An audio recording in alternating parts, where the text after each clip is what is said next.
on Wolfpack, thank you very much for joining me for episode 3 of Degenerates of the Week. It's an action-packed episode this week with 2 stolen vehicle pursuits. We have a foot chase of a dealer in Atlanta. We also have an undercover bear conducting a bust. And because we believe in equal opportunities here, we don't have a Florida man, this time we have a Florida woman. And this lady ends up getting herself arrested after she reportedly put Raid roach spray in a man's drink.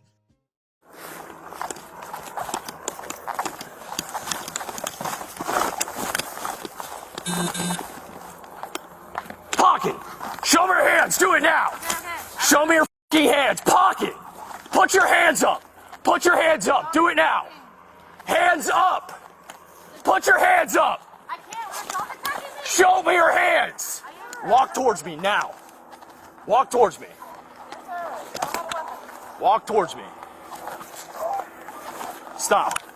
Stop right there. Get on your knees. Can I know what the channel attack? Stay right there. Right here.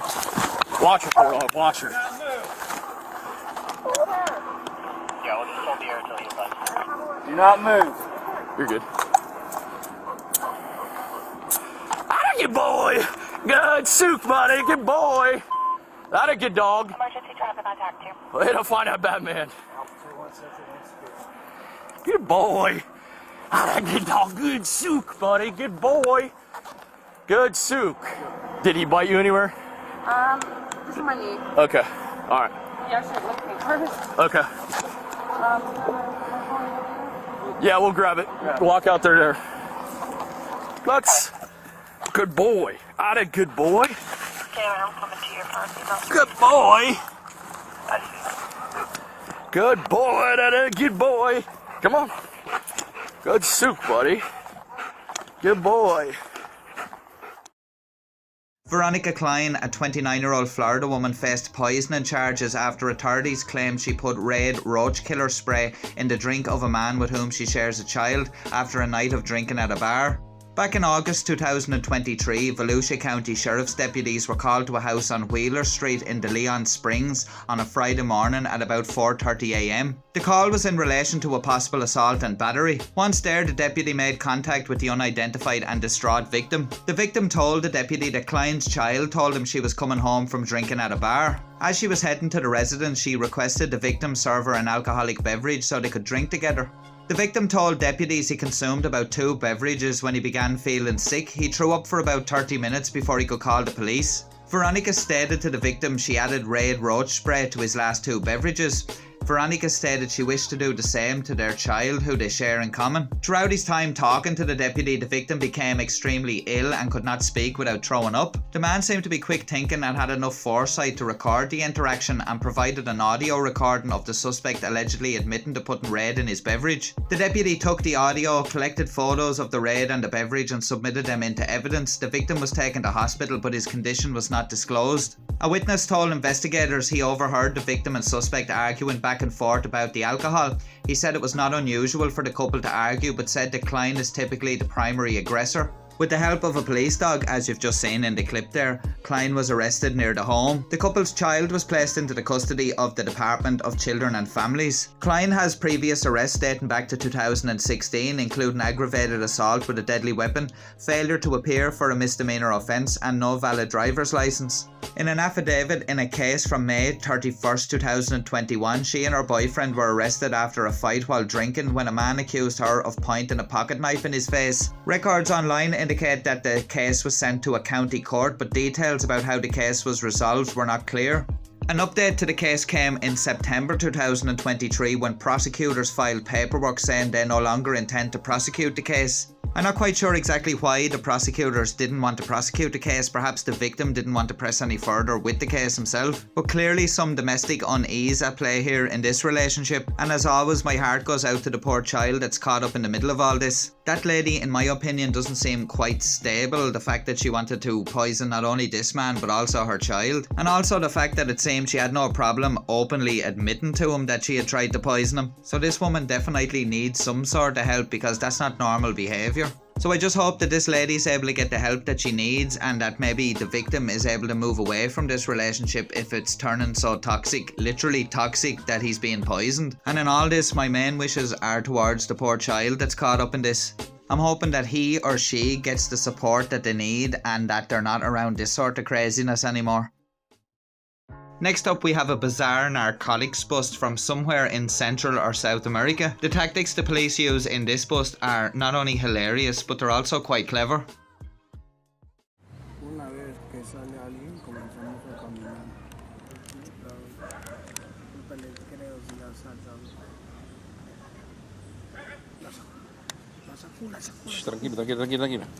Tranquilo.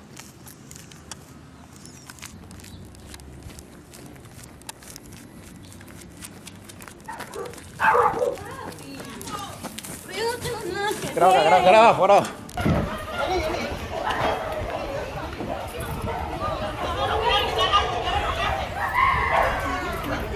Es una niñita, está mal de la cabeza. Ponle en la mochila de niño, ponle en la mochila de niño.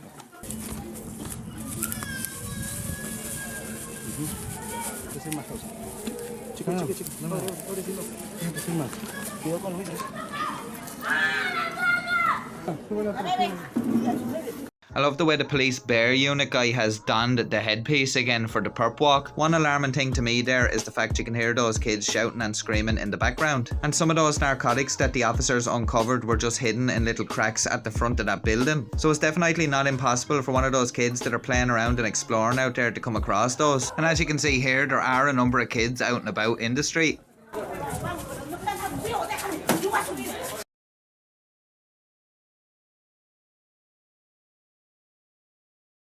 And for anybody that doesn't speak Spanish, that little message at the end said, "You are my reason to smile." And these officers here definitely have reason to smile as they've got these narcotics off the street, using a quite unusual but imaginative tactic. And I think the element of surprise was very much at play here. I think the boys down at the jailhouse are going to come up with some pretty creative names for this guy, seeing as he got busted by a teddy bear. Now our next video up kinda shocked me due to the young age of the suspects involved, and I think these may well be the two youngest degenerates we've ever featured on the channel. And these are two young brothers aged just 12 and 13 years old, and they led officers on a high-speed chase after an armed carjacking in North Seattle. It all began on Tuesday the 13th of February when a woman called 911 at around 8:30 PM stating that armed thieves had stolen her car in the Greenwood neighbourhood near Aurora Avenue North and North 85th Street. The lady told dispatchers that she had just gotten home when two suspects approached, pointed a gun at her and ordered her to get out of the car. After firing a shot in the air, the pair left in the woman's Subaru Outback. About an hour later, officers were called to an attempted carjacking near Finney Avenue North in the Bitter Lake neighbourhood. The victim told police that when he refused to give the suspects anything, one of them fired a shot into the air. They then took off in what appeared to be the Subaru from the first carjacking. A short time later, officers spotted the stolen Outback near North 125th and Aurora Avenue North. A chase was authorised and a King County Sheriff's Office chopper was summoned to help from above. Westbound 82.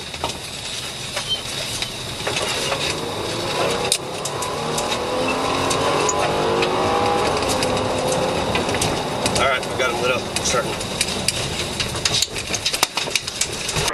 Manoeuvre in Aurora, about 75th Aurora, still southbound, 75 miles an hour.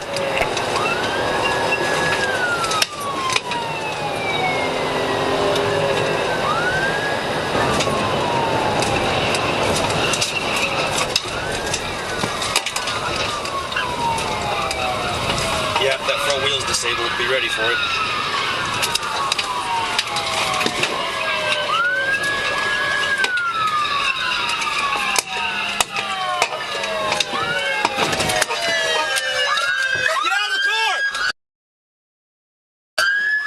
I'll give the young lad one thing, at least he had his seatbelt on.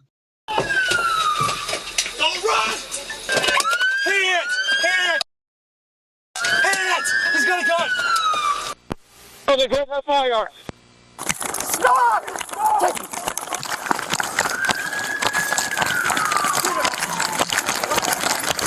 I got right! Drop the gun! Don't bleed! Stop! Let me see your hands! Get on the ground now! Get on the ground! Get on the ground! Here! Take him! Get on the ground! Get on the ground! Get on the ground. Now, get on the ground. Stay down. Hands up. On your stomach now. On your stomach. Do not move. We have 2 in custody. Taking 2 in custody. We have 2 firearms ditched.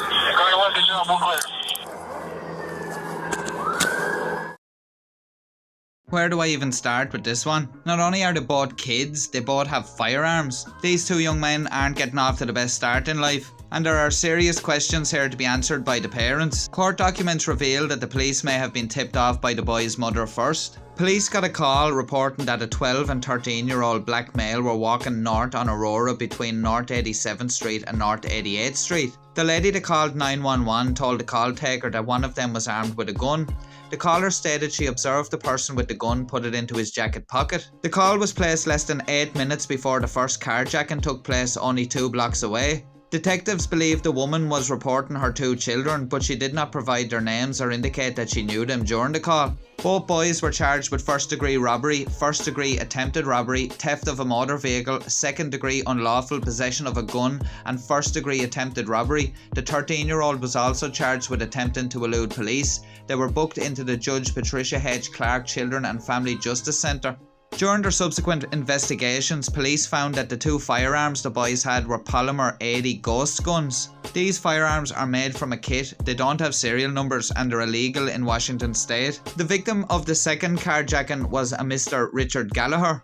He said, "Where are the parents at? How does this happen and how did they get these kit guns, these polymer 80s? Well, court documents shed a little bit more light on the home life. When one victim asked the kids why they were robbing her, one of the brothers replied, "My mom kicked me out." And the older brother later told a nurse at the hospital while he was getting checked out that he and his brother really needed the money. The juvenile probation counsellor also suggested trouble at home. The counsellor went on to say, "I'm not in support of release at this time. There is this older gentleman the boys speak about who pretty much has been having them commit crimes." Despite a plea from their mother for home electronic monitoring, Judge Galvin decided to keep the 13-year-old boy in custody but allowed the 12-year-old to be released with an ankle monitor. The defence attorney indicated that the 12-year-old boy had no prior trouble at school and was largely influenced by his older brother.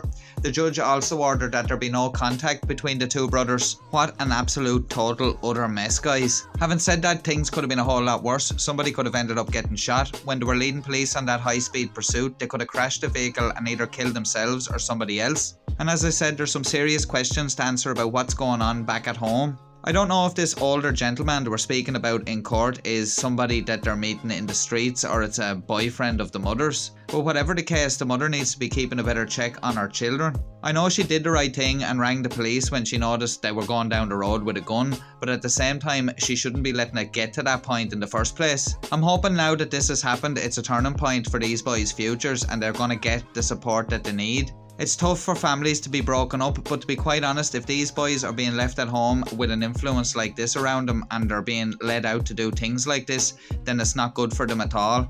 And let's hope this older gentleman, whoever he is, gets served some justice for the part he had to play in all this. Absolutely crazy, guys. You'd nearly be just lost for words. We're off to Atlanta in Georgia next, where a dealer is on the run from police. On the 12th of February 2024, officers from the Atlanta Police Department approached a male they had seen making an apparent hand-to-hand drug transaction at 1981 Joseph E. Boone Boulevard. Officers attempted to speak to the subject, later identified as Demarion Florence, but as you'll see, Mr. Florence didn't want to speak to the police.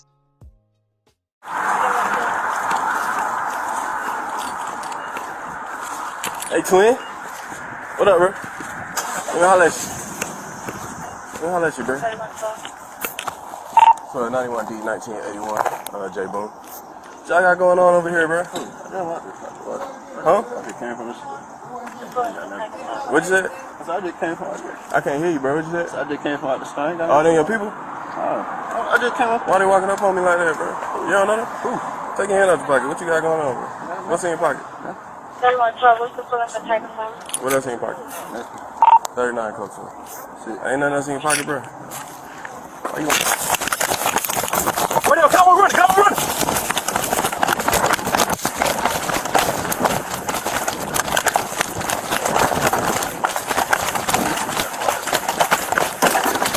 It's actually comical with all the obstacles in the way, but I have to say this officer is giving this guy a run for his money. You have to remember that the officer has the uniform and all the equipment on, and I have to say this is probably one of the best foot pursuits I've seen in a long time. White sweatshirt, black pants.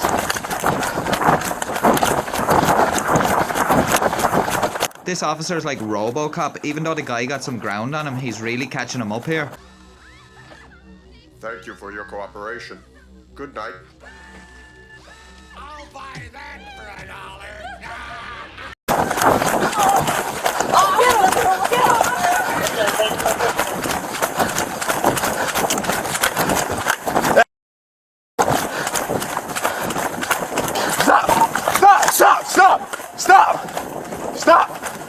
Stop! Put your hand behind your back. Radio Raven 3112, what's your updated location? Put your hand behind your back, bro. Put your hand behind your back. Okay, but if you don't know where he's at, how you gonna shoot to him? You need a location. 31. I'm not sure what it is. Radio, we behind the church. Got one resistance. Hey, bro, come on. Don't do this, bro. Don't do this. Don't do this. Don't do this, bro. Don't do this. 12, 2 minutes off. Please don't do this, bro. Don't do this, bro. Don't let it go, bro. Don't do this. On the radio. Get over here. Don't do this, bro. Don't do this, please, bro. Don't do this. Don't do this, bro. It's not worth it. Tell you it's not worth it. Tell you it's not worth it, bro. Just talk to me, bro. Tell you. Please. Radio, we fighting over a gun. This sort of a situation can be quite tense. Both of them are exhausted and now they're struggling over a gun, and the suspect, as you've seen, is just desperate to get away. But I think considering the circumstances here, the officer's doing quite well, and fair play that he got that call out over the radio that they're fighting over a gun, which should make any assistance coming to him come a bit more quickly. Stop, stop, stop, stop. Stop, stop, stop. Stop, stop, stop, bro. Stop.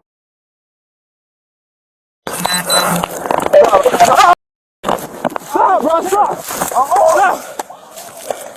Stop! Radio, shot fire, shot fire, shot fire! I copy shots fired. Put it down! Stop! Stop! Stop! Stop! Are you in a Stop! traffic Please, bro. Stop, stop. Where are you? What's Let it your go. location? Let it go. Let it go. What's your location? Let it go, let it go. Let it go, bro, let it go. 3112. Let it go, let it go. Let it go, bro, let it go. 3112, what's your location? Let it go, let it go.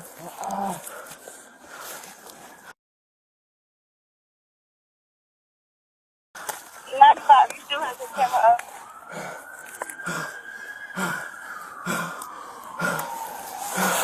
Wait.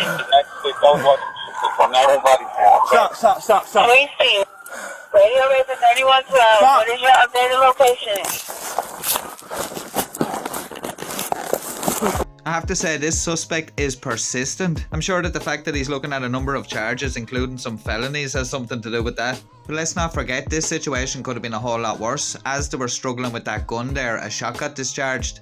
And miraculously, I don't know how, nobody actually got hit. And it's not just the officer and the suspect, it's also members of the public just going about their business that could end up getting hit. So very fortunate that things didn't take a turn for the worst. I'm also thinking that it must feel like an eternity for this officer here waiting for some backup to arrive. It just shows you the dangers that officers face on a daily basis. Things that start off as a run-of-the-mill stop could easily turn into something deadly, like we nearly seen here. And just briefly going back to the foot chase there, as I said, I think that's one of the better foot chases I've seen in quite a long time. Fair play to that officer, because he's definitely having his Weetabix in the morning and he must be keeping himself fit and healthy. Now I know when a suspect takes off there's probably a rush of adrenaline and that does help a lot, but kudos to this officer for a stellar foot chase and for getting the perp in the end. And they also got an illegally modified firearm off the streets also.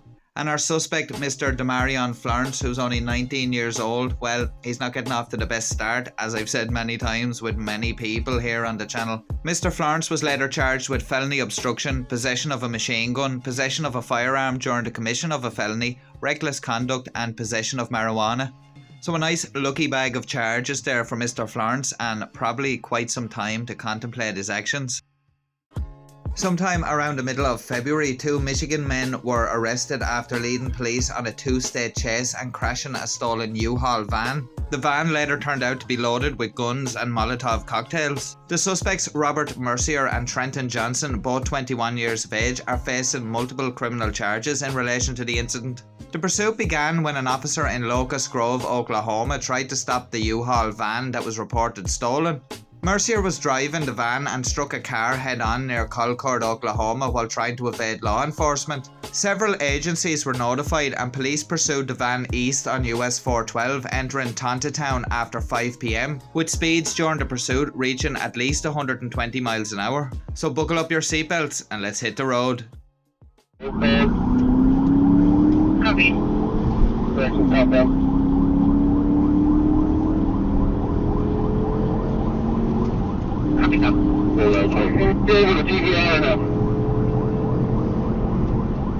No, not yet.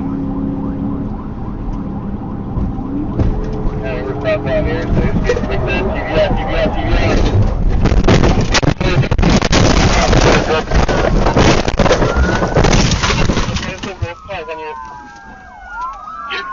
Come on, here, Mary. Medicals en route. Rollover. Star Central, it's tight on you. That looked like a pretty bad rollover for that officer, and you can be pretty sure that that car is now a write-off. Fortunately for that officer, he was taken to hospital, received treatment and was released with minor injuries. These two suspects are desperate to get away and are armed and dangerous. As I said earlier on, the van is loaded with firearms and Molotov cocktails. The suspects were also wanted by police in Westland, Michigan for attempting to run over multiple police officers. So you can understand why the officers are being aggressive with the stop in order to get them boxed in and contained. If you notice, the airbags have deployed inside the van, making it more difficult for the officers not only to see what's going on inside, but also to get the suspects out. One officer eventually had to use pepper spray on Mercier to get him out of the vehicle. Both men were arrested in connection with 3 counts of aggravated assault, criminal conspiracy, possession of destructive devices, felony fleeing, second-degree battery, 4 counts of criminal mischief, resisting arrest and multiple felony offences from other agencies. And as I mentioned, they're also wanted in Michigan for trying to run over some officers. So by the sounds of things, I'm pretty sure these guys are going to be looking at some pretty hard time. And it really begs the question, what were they up to with all those firearms and Molotov cocktails? But a really great job by these officers here getting the situation contained and getting these guys brought into custody. And luckily in this incident here, nobody was seriously injured. Something that crossed my mind when I was making this video was I'd love to know the figures on the amount of U-Haul trucks that are stolen annually and used in the commission of crimes. I'd say U-Haul are forking out heavy annually on their insurance policies, because there seems to be no shortage of these U-Haul trucks going missing and then ending up involved in nefarious activities. We only had a video not that long ago about a U-Haul pursuit, and if you haven't seen that one, I'll leave a link to that down below in the description. So 2 fairly dangerous characters off the streets there, and fair play to everybody involved. That's just about all we have time for on this episode of Degenerates of the Week, and if you did enjoy the video, please do drop us a like, as it's much appreciated and it does really help the channel out. My apologies that the video didn't come out as planned on Sunday night, as is life, sometimes things don't go to plan. But the next episode of Degenerates of the Week, number 4, is already in the works and should be ready for next Sunday or Monday. So I do hope you'll join us for that episode, which will be our 4th episode, and I'm going to leave a link to number 1 and 2 down below in the description. If you enjoy the content here on Degenerate Watch, please do consider helping to support the channel. You can do so by checking out some of the links down below in the description, or hitting the little heart down below this video to send us a super thanks. You can also help support the channel by becoming a channel member. You can find out more information down below in the description, or by hitting the little join button down below this video. I want to take this opportunity to give a big massive shout out to my channel members. Thank you very much guys for your continued support and encouragement. It is, as always, very much thoroughly appreciated. A big shout out to everybody that's watching this with me on the premiere. Thank you very much for joining me guys. As always, I'll be back in the next couple of days with another video. I do hope you'll join me then, and I do hope you'll join me next week for the next installment of Degenerates of the Week. If you haven't checked out some of our other videos, why not check out some of the videos that should be appearing on screen now. Until next time guys, I hope you all have a fantastic day. Stay safe, take care, peace.